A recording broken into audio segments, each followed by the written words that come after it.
നിസ്കാരമൊക്കെ വളരെ കറക്റ്റാണ്.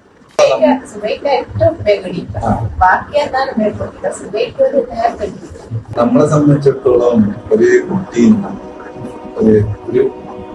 ഉണ്ടാവുമ്പോ ആ കുട്ടീനെ നല്ല രൂപത്തില് വിദ്യാഭ്യാസം കൊടുക്കുക, അവരെ നല്ല ഉയർത്തി എത്തിക്കുവാൻ നമ്മൾ ശ്രമിക്കുക. മാതാപിതാക്കൾ നിങ്ങളടക്കം ഞാനടക്കം. അപ്പോ അവർക്ക് ആ ഒരു ഉയർച്ചയിലേക്ക് വലിയൊരു പങ്ക് ഇവിടെ വഹിച്ചിട്ടുണ്ട് എന്നാണ് ഞാൻ മനസ്സിലാക്കുന്നത്. സ്കൂളില് അവരെ നമ്മുടെ കാഴ്ചപ്പാടിനെല്ലാം അപ്പുറത്ത് വന്നിട്ടുണ്ട്.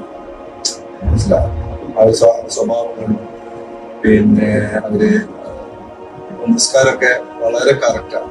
അത് പിന്നെ ഒന്ന് പോവും വിട്ടുപോകും അങ്ങനെയുള്ള കാര്യങ്ങളുണ്ട്. ഇപ്പം അതെല്ലാം കറക്റ്റാണ്.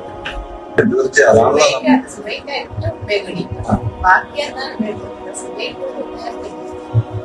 ഇപ്പം വിഷമമുള്ള സമയം സുബഹിയാണ്, യശാവും, ഇതെല്ലാം കറക്റ്റായിട്ട് പോകുന്നുണ്ട്.